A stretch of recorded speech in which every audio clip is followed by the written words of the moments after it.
In Seattle, a hill stood where the city wanted its streets to go. Denny Hill rose north of Pine Street, between 2nd and 5th Avenues, steep enough that the city's own later history said horses could not climb it. There were routes around a hill like that. There were grades to endure. Seattle chose something harder to picture. Workers would make the hill flow away.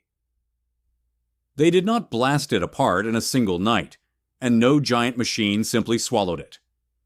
Over years and through several regrades, crews sent high-powered water at the earth, made a slurry of soil and water, and carried it away through a controlled system. Later, when another part of the hill remained, electric steam shovels fed conveyor belts running toward barges in Elliott Bay. The old photographs show the work plainly enough to make the question unavoidable. How do you remove a piece of a city without merely moving the problem to the next block? The first answer is that Denny Hill was not a symbol. It was a physical obstruction. Seattle was growing around it, but a street network cannot negotiate with a grade that stops horses. The hill separated routes north of the older downtown. Every wagon, every delivery, every attempt to join one part of the city to another had to accept the rise or avoid it. That is why the regrade was more than a landscaping project. Lowering a street meant changing the level at which the city would meet itself.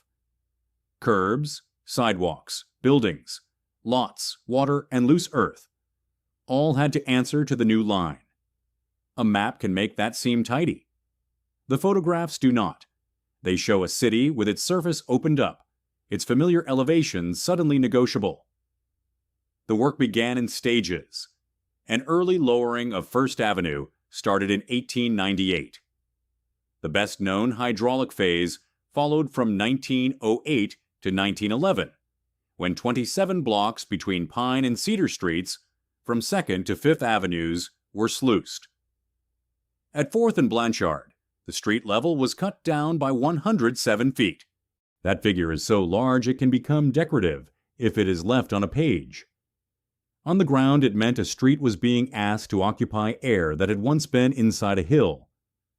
Water made that possible, but water alone was not the method. A hydraulic jet could attack the face of the slope. It could loosen material and turn earth into a moving load. Then somebody had to keep that load moving where it was supposed to go. A slope becoming mud is not progress if the mud has nowhere to travel. That is the physical intelligence in the operation. The aim was never simply to make a dramatic spray. The jet had to cut into the face without leaving the loose material to defeat the men below it. The water and earth had to enter pipes, channels, and disposal routes in a form the system could accept. A grizzly is only a barrier until too much large material gathers against it. Then it becomes the point where a hill stops moving. One historical account describes the hydraulic work as a network reaching beyond the cut itself.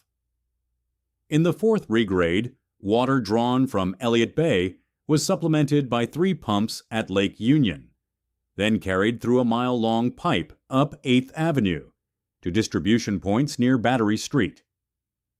That detail comes from a later historical synthesis, rather than a contractor's daily book, so it cannot supply a worker's private story. It can, however, make the scale of the method clear. Before a nozzle could remake a slope, water had to be brought uphill through the city in sufficient volume to do the job. The material had its own route out. The archive describes sluicing operations, disposal in Elliott Bay, barge loading, horse-drawn wagons, and later conveyors. These are not interchangeable props. They are traces of a problem changing shape. The hill was too large to solve with a single path for soil. At different points, the work required a stream of slurry, a wagon, a barge, or a conveyor belt. The method had to be as mobile as the ground it was trying to move. That is why the archival photographs are so useful. A photograph of a water cannon can invite a viewer to admire the violence of the jet. A photograph of the pipes and the receiving machinery changes the question. The force at the face was only the beginning. The rest of the operation had to accept what the jet had created. The work was not completed when the earth broke loose. It was completed only when that earth no longer occupied the line the new street needed. The 5-person hydraulic giant description gives this a human scale without pretending to give it a hero. A nozzle operator could not do the work if the slurry had no root. The workers at the intake could not keep the root open if the face stopped feeding it. In an 8-hour shift, a phrase preserved in the account, the labor was not 8 hours of one grand gesture. It was a chain of small corrections made against a stubborn, changing mass. The documentation does not tell us who those 5 people were on a particular day at Denny Hill. It does tell us why a hill removal system still needed people at every vulnerable point. The Seattle Municipal Archives preserved an engineering department album of the Regrade, 120 prints made between 1904 and 1929. They show sluicing, equipment, disposal work, barges, and the changing ground around Denny Hill. An album is not a continuous film of the project. It cannot prove that the same crew stood in the same place across all those years. What it can show is the changing grammar of the work, water at the face, machinery behind it, and a route for the earth once it had been set in motion. That distinction keeps the people in the photographs from being used carelessly. They are not anonymous extras in a tale of municipal ambition. Yet the images do not give us permission to assign them biographies. The record can support a collective action at a hydraulic giant. It cannot tell us which person operated it in a particular image, what he was paid, or what followed him home. The honest portrait is therefore narrow and physical. Several workers keeping a shared route open while a city's terrain begins to move. That scene has limits, and they matter. The surviving material does not give us a payroll of the Denny Regrade workforce. It does not give us a reliable list of names, a ledger of injuries, a camp register, or the private reasons each worker took the job. We should not fill that silence with a composite laborer who never existed. What the record does show is enough to keep us close.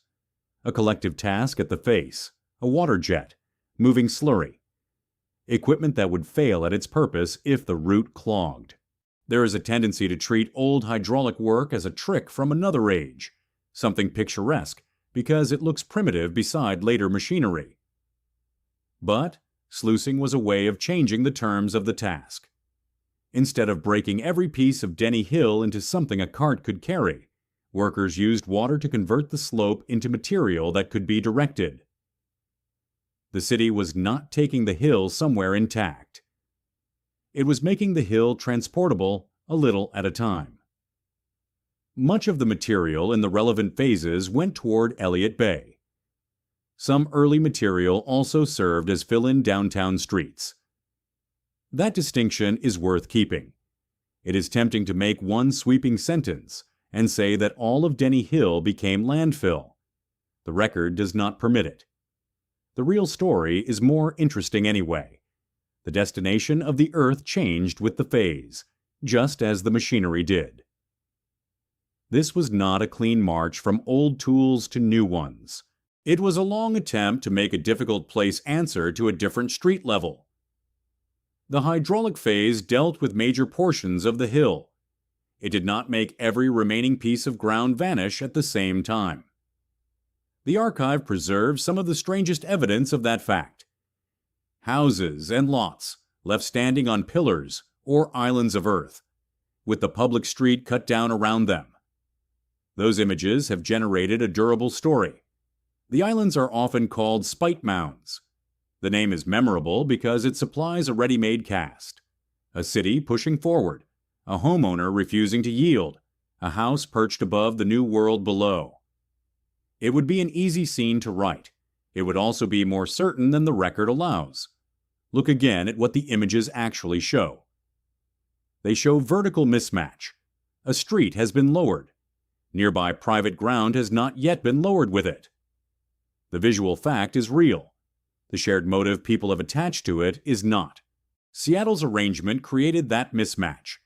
The city lowered public streets. Individual owners had to arrange for the lowering of their own private lots. That is why the new grade could pass a parcel and leave an earth pinnacle behind. The street could come down before the private land did. At street level, the difference would have been impossible to ignore. One side of the new public grade had been cut into the future street. Beside it stood the old level, temporarily held up as a separate problem. The regrade had not failed there. It had reached the limit of the work the city itself was responsible for doing. What looked like a dramatic refusal in a photograph could also be the visible edge between two kinds of obligation. This changes the meaning of the oddest photographs. A surviving pillar of earth may have involved cost, delay, an absent owner, or opposition in a particular case. The available sources do not make one answer fit every property. They do not let us turn every house above a lowered street into a declaration of war against progress. The name Spite Mound survived because the image is vivid. The evidence is more prosaic and, in its way, more revealing. Public work and private obligation did not move at the same speed. That is the part of the regrade that stays with me. The water cannon is dramatic. The cut in the street is dramatic. But a house on a pedestal of old ground shows something the machinery cannot. The city could make a new common level. It could not make every person reach it by the same route, or on the same day, or at the same cost. The crews working the hydraulic giant were inside that difference without needing to name it. Their job was to keep the public operation moving, aim the jet, guide the slurry, keep the intake clear. The public street outside the work face could be reshaped through that system. A private lot had another responsibility attached to it. The hill was being removed, but the legal and financial pieces of the place were not dissolved in the same stream. The regrade did not end with the hydraulic images that most people remember. By the late 1920s, a final section of Denny Hill still had to be dealt with. The City of Seattle's historical report dates that last phase from 1928 to December 1930. This time the method was different. Electric steam shovels took the earth. Conveyor belts carried it toward barges in Elliott Bay. The later system is important because it prevents the whole episode from becoming a story about one glorious machine. The water jets belong to a major phase. The shovels and conveyor belong to another. What remained of the problem required another route, another arrangement of equipment, another way of making Earth leave the city block where it had been sitting for centuries. The city report records 4,233,000 cubic yards, moved by conveyor to barges during that final phase. It is an enormous number, but the conveyor gives it a shape. A shovel fills the system. The system carries earth onward. The barge receives it. Nothing about that sequence is magical. Its force comes from the fact that it had to keep happening, load after load, until the remaining cut had changed the level of the city again. A contemporary panorama from November 1930 records the final work. It does not tell us what any operator was thinking. It does not tell us who was exhausted, who was proud, who had been hurt, or who had no choice about being there. A photograph is not a witness statement, but it does keep one fact in view. The removal of Denny Hill was not a single gesture. It was a succession of material systems, each built to handle the part of the hill still resisting the new grade. There is a small complication in the dates, and it is better to leave it visible than to smooth it away. The city report says the final phase was completed in December 1930. The Municipal Archive's broader description says the long regrade was complete by the end of 1931. The available record does not establish what additional event accounts for that one-year difference. The safe conclusion is precise. The final excavation phase was complete in December 1930. Beyond that, the archive and the report use different endpoints for the larger story. That uncertainty does not weaken the case. It shows how easily a finished-looking fact can become too neat. A hill did disappear from Seattle. The final excavation has a documented date. Yet, even the paperwork around a project that transformed so much ground does not give us one frictionless ending. And the paperwork is thinner, where a viewer might most want it to be thick. The sources available here do not establish the Denny Regrade workers' wages, names, national origins, living quarters, injuries, deaths, or a reliable total of people employed. They do not authorize a tale of anonymous misery either. Absence of a payroll in this research set is not proof that no record ever existed. It is a boundary. A responsible account has to stop there. Still, the work has not vanished into that boundary. The archive gives us the water cannon, the pipes, the equipment, the barge loading, the stage transformation of streets. The municipal report gives us the grade, the blocks, the final conveyor system, and the rule that separated the public street from the private lot. Together they show a city remaking its surface with hands and machines, while the people closest to the result did not all stand on the same ground. It is easy to call the regrade a triumph of civic will. That phrase hides more than it reveals. Civic will did not hold a nozzle. It did not clear a grizzly. It did not make a private parcel lower itself. The workers' collective action is visible, even when their individual lives are not. The city's public system is visible, even where its reach stopped at a property line. The hill had been too steep for horses. The response was to alter the grade itself. That solved a real problem. It also created a landscape where the solution could be seen arriving unevenly. A lowered street here, a pillar of old ground there, a house briefly higher than the city around it. Today, the former hill area is known as the Denny Regrade, part of Belltown. In color, the place reads as level city ground. The old photographs make that levelness feel newly strange. They show what had to be made liquid, carried away, cut down, or separately paid for before the street could look ordinary. In the archival image, the house stands above its lowered surroundings. The present-day street lies level beside it. The first image holds on to the old elevation. The second barely remembers there was one.